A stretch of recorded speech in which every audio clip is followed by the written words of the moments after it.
Hello, and welcome back to Bible Wits Bible Corner. Before we get into today's passage, I did say yesterday that I would present a verse talking about Christians taking other Christians to court, and that verse is 1 Corinthians chapter 6, verses 1 through 8, where it is strongly recommended against that. Um, you know, it, that passage talks about being able to try to settle things among yourselves first, but if that can't be done, and if it gets to the point where court is the only option, then yes, that is the option to go. But it does recommend strongly against Christians taking other Christians to court. Now, to today's passage.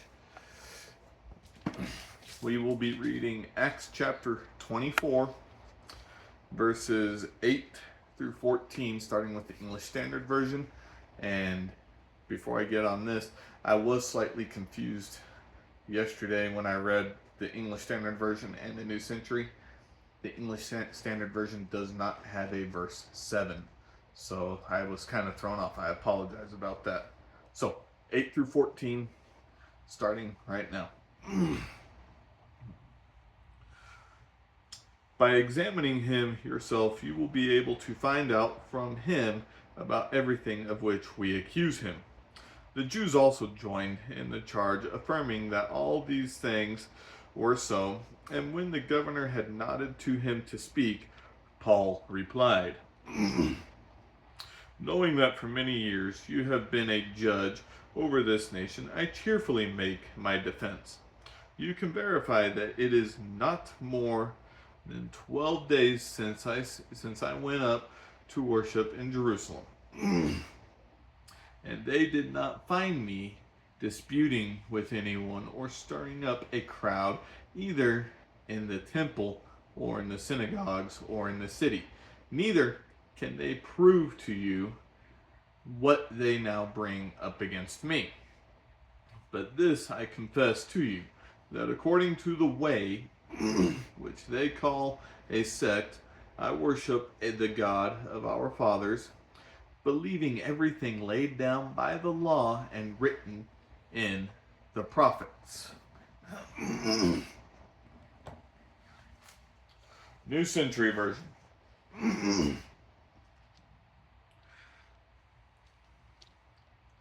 And Lysias commanded those who wanted to accuse Paul to come to you, but asking him questions yourself, you can decide if all these things are true. The others agreed and said that all this was true. When the governor made a sign for Paul to speak, Paul said, Governor Felix, I know you have been a judge over this nation for a long time, so I am happy to defend myself before you. You can learn for yourself that I went to worship in Jerusalem only 12 days ago. Those who are accusing me did not find me arguing with anyone in the temple or stirring up the people in the synagogues or in the city. They cannot prove the things they are saying against me now. But I will tell you this, I worship the God of our ancestors as a follower of the way of Jesus. The others say that the way of Jesus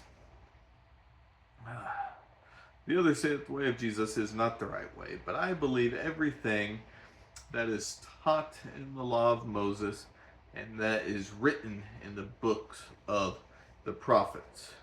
All right. So we're starting to hear a little bit of Paul's defense here.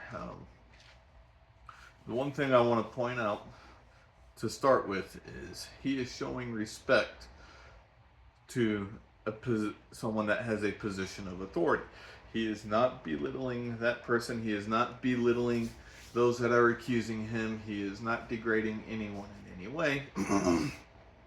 He is still showing respect, even though he's the one being accused. So, and then he starts by saying, hey, you can find out for yourself that I did this These guys cannot prove anything they're saying. I did not stir up an argument here. I did not stir up trouble there. He's saying all of this, and he's telling the judge, Felix, that his accusers can't even present any shred of proof that he did do those things. So, with that, what I want to say is our defense as Christians. I'm not necessarily saying our defense as Christians to those around us. But let's take this a whole lot many steps in the future. When we go before the throne of God on Judgment Day, the first thing that we need to understand is, unlike Felix here, who is not omnipotent, omniscient, omnipresent, all of those things, he is not all-knowing, all-powerful. When we stand before God, God is all-knowing. God is all-powerful. We still have to make account for everything we have done here on this earth. So even though God knows everything that we did, we still have to make account for it. We still have to present it to God. So, in a sense,